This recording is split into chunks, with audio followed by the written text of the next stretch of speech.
Hey family, Danny here.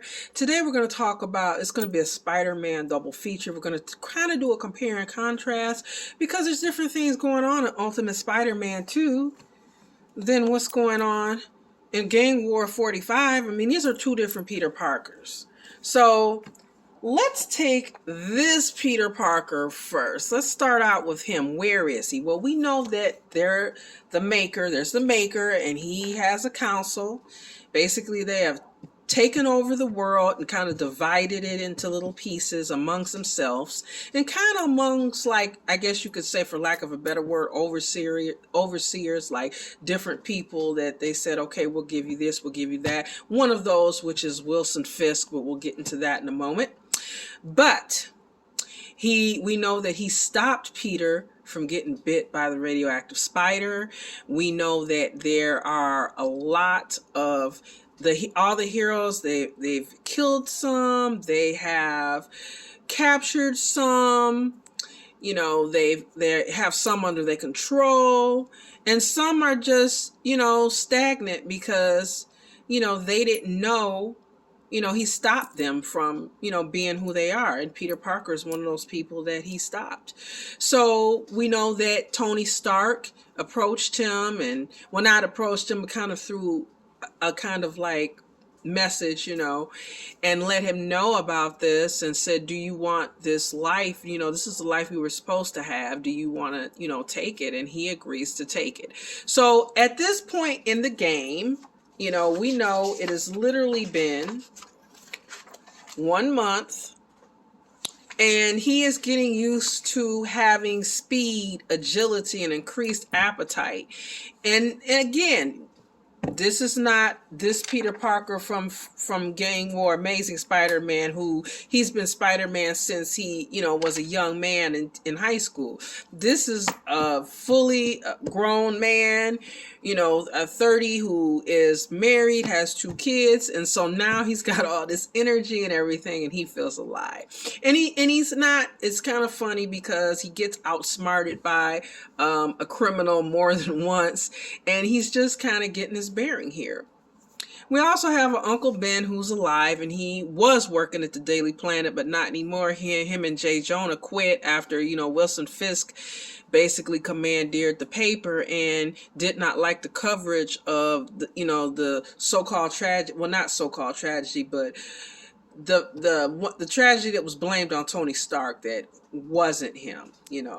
We know that it wasn't. So that's why I say that. It was a tragedy though, but it wasn't, Tony behind it. It was the Maker behind it. And so they left, and they're sitting there thinking, okay, they're still newsmen. They're trying to start their own paper, and they're talking about how, okay, they didn't call him the Green Goblin because they don't have a name, but basically the Green Goblin has been running around trying to attack Fisk, and there's no coverage of this. The police came, they saw that he kind of paid people off, but this Spider-Man is running around and there's all this coverage of it. So, they realized that one story is a distraction and one is the real story. So you know which one they're going after.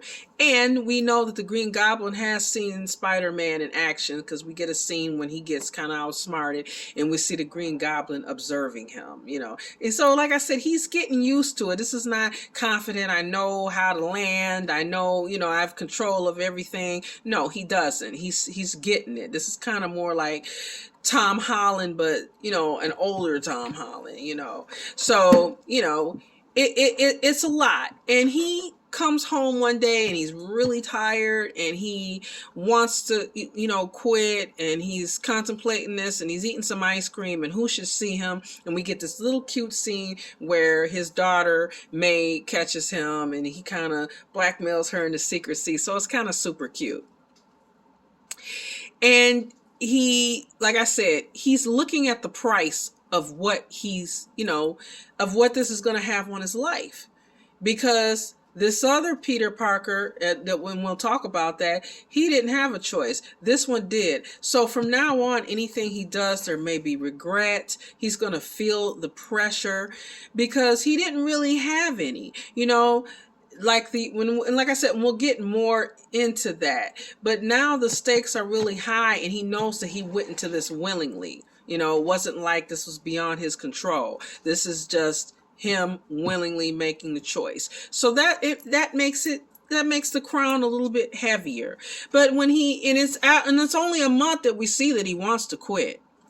But you know, he looks on the board and on his refrigerator, and May has this cute little drawing. And you know, like I said, I won't. You got to get the issue, but she does something that changes his mind. So he's still gonna hang in there, and I'm really liking this. I like the fact that he's a little weary. I like the fact of what would have happened if Uncle Ben would have survived and where he would have wound up. I like him and Jay Jonah being friends and him working at the Daily Planet. I'm just really enjoying this, you know, back and forth type of thing, and this whole dynamics. And we also, you know, he didn't have Harry as a friend. So we know somebody, we don't know exactly, but I mean, I don't think it takes a rocket scientist. I don't know. My guess is that's Harry running around, but you know, so that's different. So just seeing how this would have turned out. And like I said, the Maker's still running around.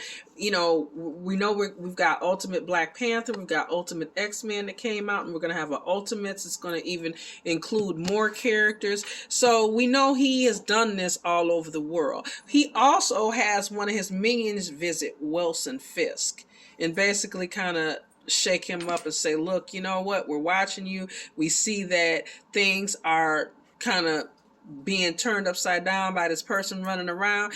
Get control of this, you know. And Wilson Fisk is like, hey, look, I'm a kingpin, you know, I got this, basically. So we'll have to see what goes along with that, because he's getting attacked, and now, you know, he's, you know, and it's just going to heat up more for him. So I'm liking how this is going. I'm really liking this Ultimate world. In contrast, this Peter Parker, who's been Spider-Man, you know, for a very long time, he knows very well, like this Spider-Man we just talked about, he doesn't know the cost yet. He's just feeling the wear and tear on his body. This Spider-Man knows the cost of losing relationships, you know, friendships. I mean, we've seen that in the frosty reception with him and Miles Morales, his marriage. I mean, he fully knows what you can lose and what his life has been and how up and down it's been since he's been Spider-Man. So he's a little bit weary, and he's also just got off, as we know, fighting the gang war, you know. And it may be, we'll have to see the effects too of Fisk law being repealed, and I'm sure that makes things a lot easier. But he's also, like I said, going back to life, you know. So we see him, he is at Ravencroft to visit MJ's aunt, because MJ's aunt had taken the Crocoan medicine, and, you know, to help with her dementia, and it did help, but it got spiked by anti-mutant organization. And so a lot of people, you know, got really sick and passed away, or went, you know, mental because of that. And so that's how she wound up in the institution, you know. So Spider-Man had developed an antidote, and, you know, for our Cliff Notes, you know, X-Men 29 is where, you know, the antidote was, you know, developed. So if you want to, you know, go back and check that out, you can. And so she's combative. She does not want to initially take it because she's still not in her right mind, but he kind of calms her down and he convinces her to take it. And she does. And she's mortified by what she's done, and he has to calm her down and everything like that. He also has to call MJ and, you know, let her know what happened. And so we get that, and we also see him go back to Oscorp, and he's talking to Norman. And, you know, there's a lot of seeds planted that, you know, as always, I mean, when you say the words Oscorp, Norman Osborn, it's like Harry, you know, there's always something else going on. So, you know, there's something else going on. And Peter's telling him, you know, you kind of said, you know, me being Spider-Man was interfering with things, and I want to, you know, kind of pull back. And, you know, Norman's like, no, don't, you know, don't go yet. Just whatever you can do, just be here, you know, and I'm here for you and all this. We also see that, of course, you know, Dr., you know, Osborn is basically Let's see. Let's go to that page for you guys. This is him at Oscorp. And I'll put a few pictures on my site. But we see him. Oh my gosh, I cannot find the page, you guys. I am sorry. I think that is further in the issue.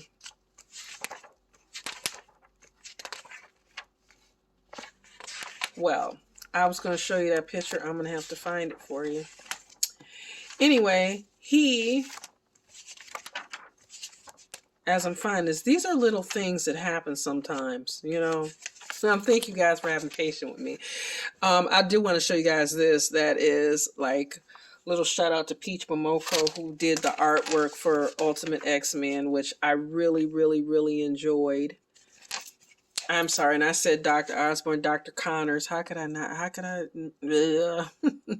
Again, the things, guys. But yeah, so we see he is doing some experiments. Dr. Connors, as always, and you never know with him what he's doing. And we'll post more pictures on that.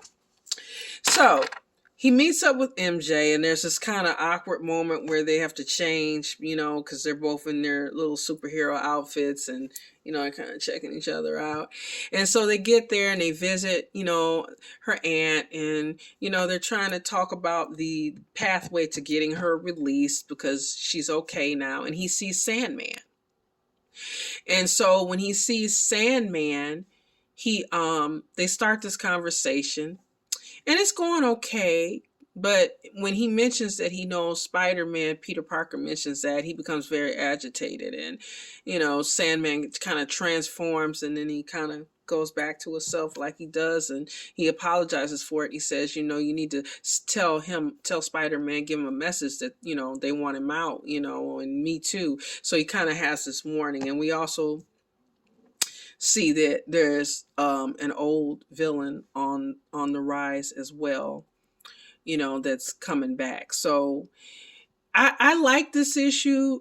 I thought that, you know, my first thought was they were going to go immediately into the results of Gang War, you know, like, okay, you know, where's Beetle, and, you know, how everybody feels about Fisk Law being repealed. What's Tombstone up to? What about the other people who lost their territory, you know, like, you know, and people who got, you know, kind of shuffled around like Black Mariah. What about the Rose? But I'm glad they didn't go back to that, because again, you know, it makes sense, because especially with, like I said, with this Peter Parker, he's going to want to go back after all that. Like, okay, I kind of put everything on hold for a long time already.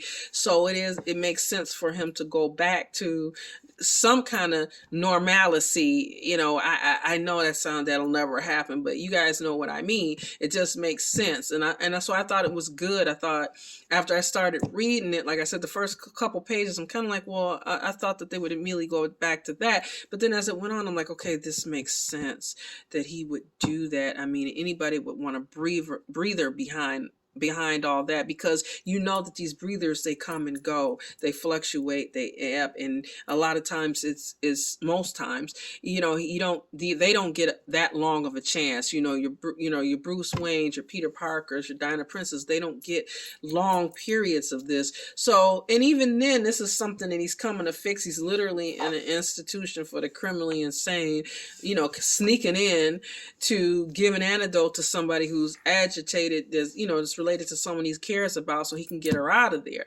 So even then, it's still like, you know, what he's going back to. And then, you know, he's got all these feelings, and like I said, all the fractured relationships that he's had ignored, you know, with everything that's been going on, even prior to the events of Gang War. So there's just a lot. So it just makes sense. But I'm intrigued by this. I'm intrigued to see, okay, because we know that Gang War, that is in the background. But okay, what is going on? Like, what is going on with Oscorp, you know?